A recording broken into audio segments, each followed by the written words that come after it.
we're going to be making chicken casserole, which is a staple in our house, and we're also going to have dumplings. The dumplings are just for me, basically, because my husband and Vivian, our daughter, will not eat them.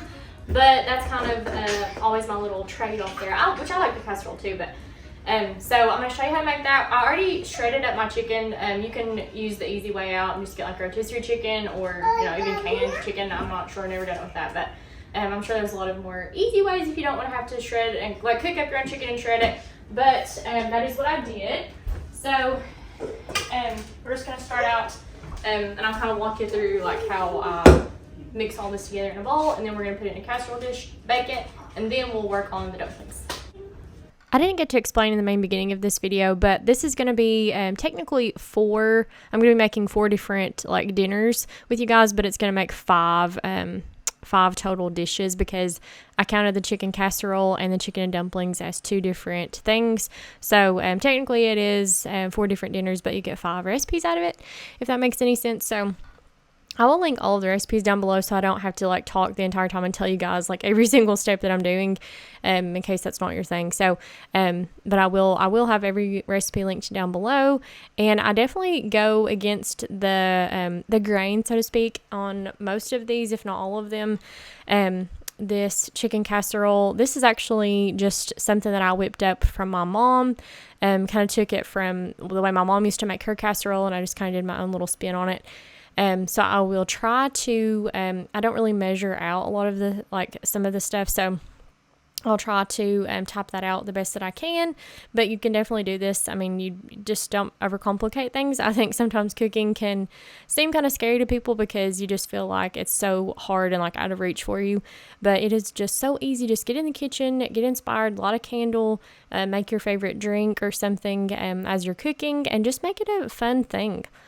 Just have fun with it. Don't make it too serious. It's not scary. You cannot mess it up. Well, I mean, technically you can mess it up, but it's a lot easier than I think people think it is. So anyways, we're just going to mix up our cream of chicken soup. I usually like to use 2 cans of this, and I used 1 pound of chicken here, but really and truly, I think you could use 2 pounds of chicken to make it just have like a little bit better of a consistency. And I like to use a shredded chicken. I like sharp cheddar cheese the best in this. I had a mix here. Just use whatever you have. That's, again, if you have mozzarella cheese, use that. Whatever you have, whatever kind of cheese you have, use that. I know it's better to shred your own cheese, but sometimes I just take the convenient way. So I use just a very small amount of sour cream. And my husband hates sour cream, and he doesn't mind it. Like, this is like probably his favorite dish that I make. So you definitely cannot taste that. It just gives it just a little bit of, I don't know, like a tang that you need. So, and I salt and pepper it. You can add garlic and onion powder to this. I personally just like salt and pepper on the casserole. And here, I'm trying to see what we're doing. Okay, we're going to start the dumplings here. So we use evaporated milk. That is the like coolest and most unique ingredient that I've ever seen someone do for chicken and dumplings. And you're actually not going to see me put chicken in my dumplings, so I guess I need to stop calling it that.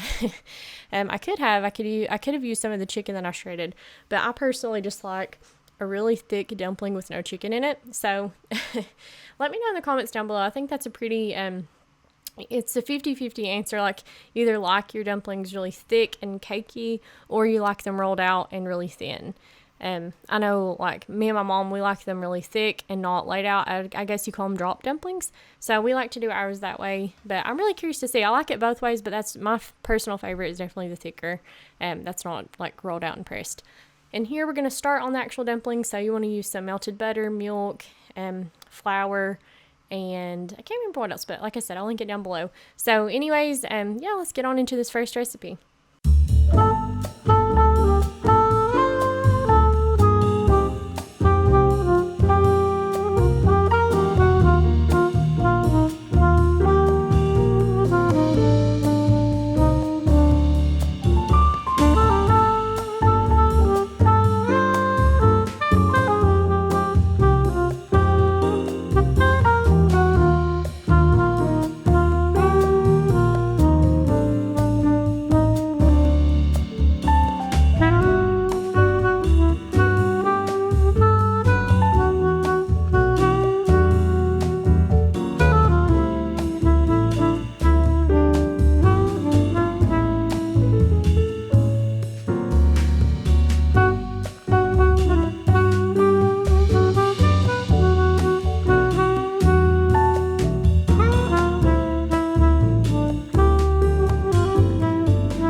if you guys are like me, a wooden spoon only gets you so far, and eventually you just want to go in with your hands. So that's what I did here, and I feel like I get the best consistency once I did this.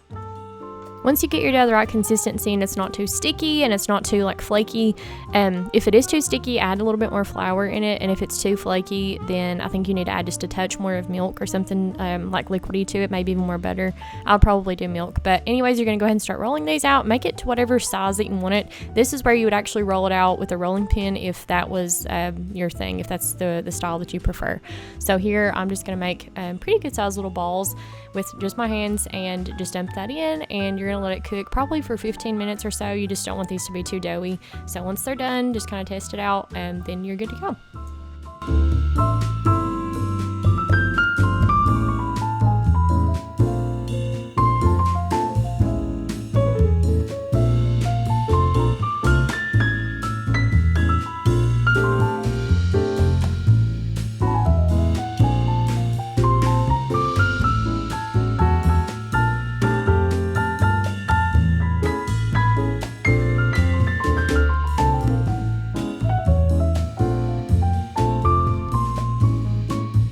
Real star of the show here is always the topping. I melt half a stick of butter with 1 entire sleeve of Ritz crackers, and it is delicious. Hey guys, so in this part of the video today, we're gonna make a taco bake. So it's not like your layered like tortilla bread with like the taco meat. This is actually like tacos that are baked. So they're delicious, and I think it is such a good, like, hearty and cozy meal. And it's so easy. It literally just takes like less than 30 minutes for the entire thing, I would say. Maybe 30 minutes because you do have to cook the meat first. But so yeah, we're just gonna go ahead and get this started. So I'm gonna get my hamburger meat out of the refrigerator. And we're gonna get that cooked up on the stove. We're just gonna put our usual taco stuff in. I'm gonna make it easy on myself tonight. As you can tell, I've got my little sidekick here who's attached to me and doesn't want me to put her down right now. So I have this toddler carrier. I'm just gonna have her in, but so we're just going to put in an easy like the taco seasoning packs that you can just buy at the store. But if you have your own, if you make your own, that's wonderful. Definitely use that instead. And we're going to get the taco meat made up, and then I'll explain what we're going to do. We're going to use the stand and stuff shells. So we make our tacos, and I'll show everything like how you do it, but you just like go ahead and make your taco meat, and then you're gonna line like a casserole dish up with this with these taco shells. You're gonna fill those, and I like to put like a can of Rotel. I mix a little bit in with the meat, and then I also sprinkle some on top of each taco. And then you want to put your cheese on top, and then just bake them for like 15 minutes or so, and just kind of eyeball it. But they are delicious and so good, and you can even probably have leftovers of this. We have in the past. And it heats up good if you heat it up in the oven. Like, it's not as good if you heat it up in the microwave the second day. Anyways, we're gonna get to going.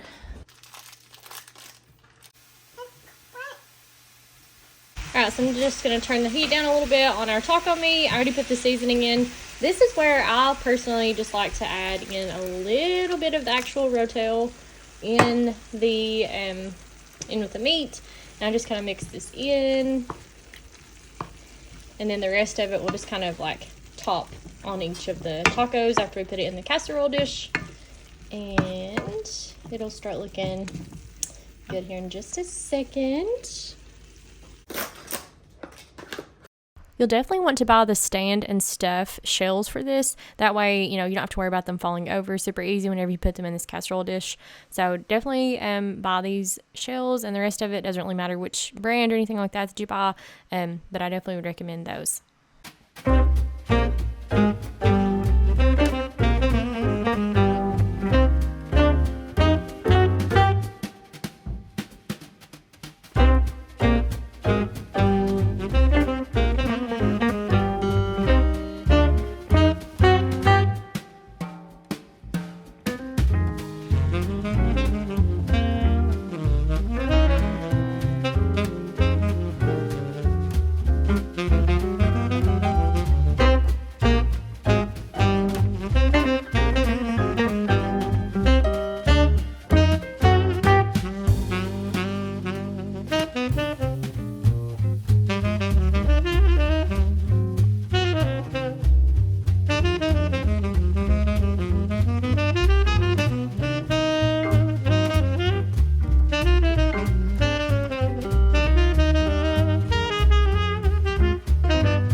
just going to get ready and throw these babies in the oven. And it's great if you serve it with like black beans or Mexican rice, something like that. This is a staple in our house. We have it at least probably once or twice a month. And I just think it's really cozy if you want like that Taco Tuesday feel in the fall and winter, but you want something like a little more hearty.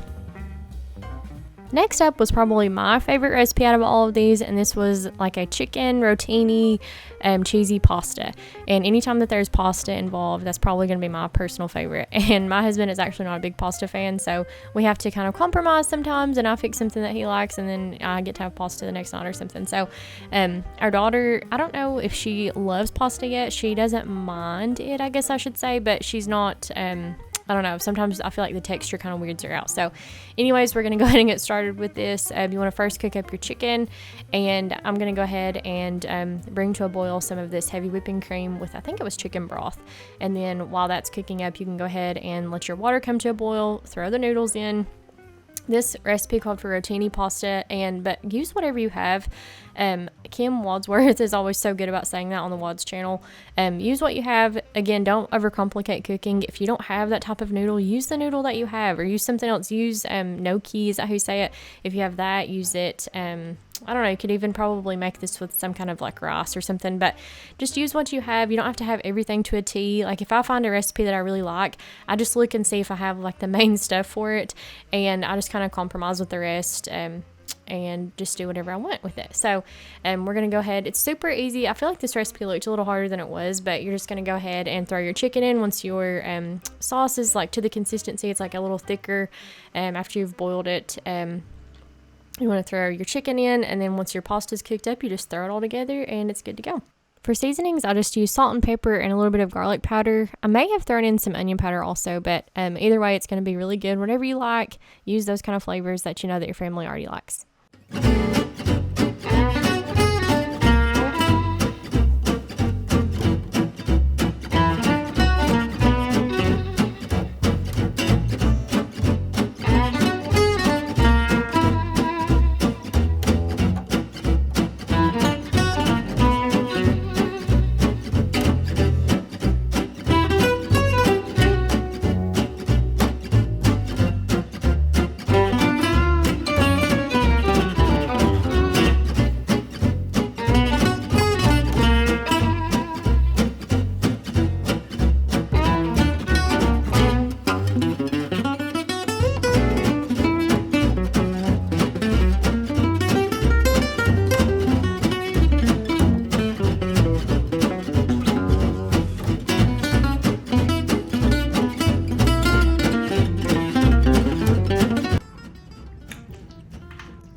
That's good.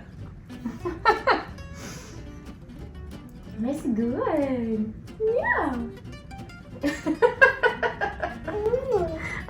She said. Mommy makes some good stuff. Is that good chicken pasta? That was so adorable, Vivian saying in that last clip. So we didn't pay her to say that, but you'd think that we did. Anyways, this is the last recipe of the video today, and it is the most cozy.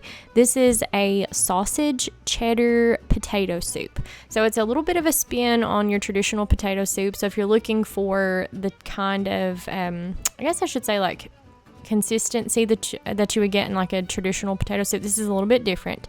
It has a little bit more of like a gravy taste almost, because you do make kind of like a roux at one part, and then you just add it to your mix that you have that you're going to make on just a second. So I always like to go ahead and start out with whatever's going to take the longest. So I already had these onions kind of cut up in my fridge, so I just took those out and chopped them up more. I wanted like a more fine dice to these, so I went ahead and did that. And then we're going to go ahead and peel our potatoes. While this is sauteing, we're going to let the onions saute.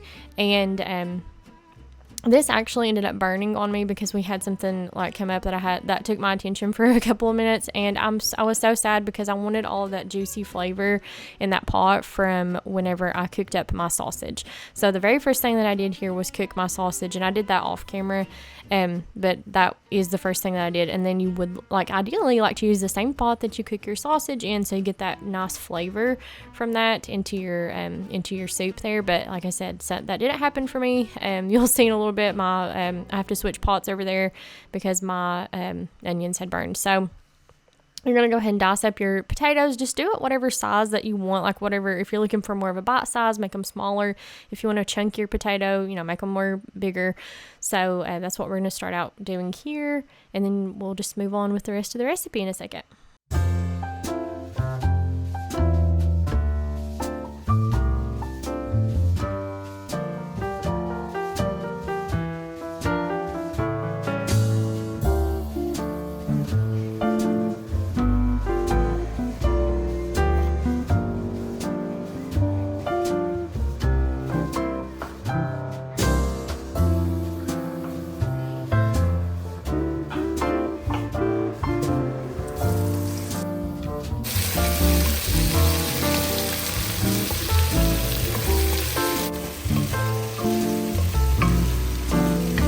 This recipe called for carrots, so I already had some in the refrigerator, so I just went ahead and cut those up really quick off camera and threw those in the pot. And then you're going to want to add your chicken stock. If I had it to do over, I'll be honest, I would not have put the carrots in, but it is like a nice way to add some more nutrition if you're looking to just kind of like try to add some more veggies to your diet, which I know we're all needing to do probably, and I do like that idea, but personally I did not care for that as much in this kind of a soup.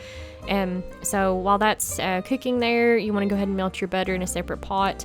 And then this is where I say in a second, you want to make like a roux in this other pot over here where this butter is. After this butter melts, you're going to add in your flour. And like I said, I'll put measurements and recipes and all that down below, but you're going to add your flour there, whisk that together.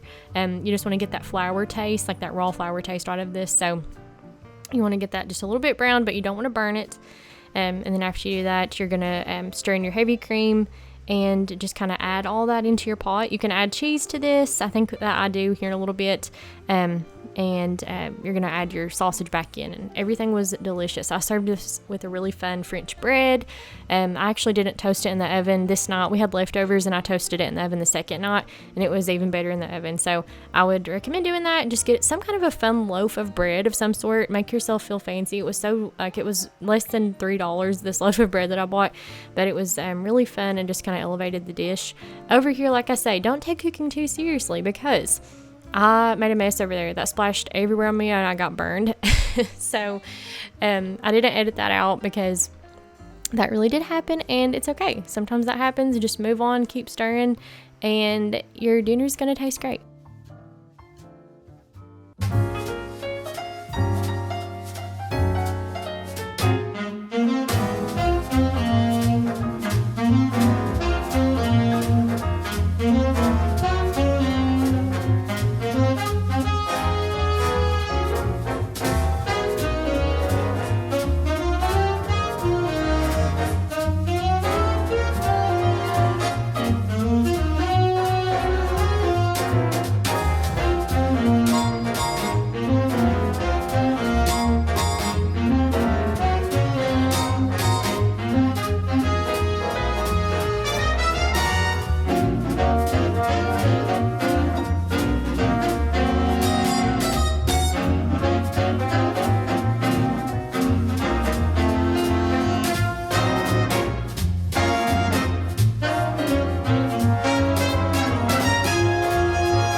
I used salt and pepper in this soup, and then this particular recipe called for Italian seasoning. It may have called for oregano, but I always just use Italian seasoning. Also, that's a little bit different than your traditional potato soup, so just take with that what you will. If that's if you would rather have a more traditional soup, then maybe leave that out and the carrots out. But it was really good, and so thank you guys so much for watching this video. If you haven't already, please subscribe to my channel. We have so many fall things coming up, and Halloween and seasonal cozy things. Hit the bell so you're notified every time I upload.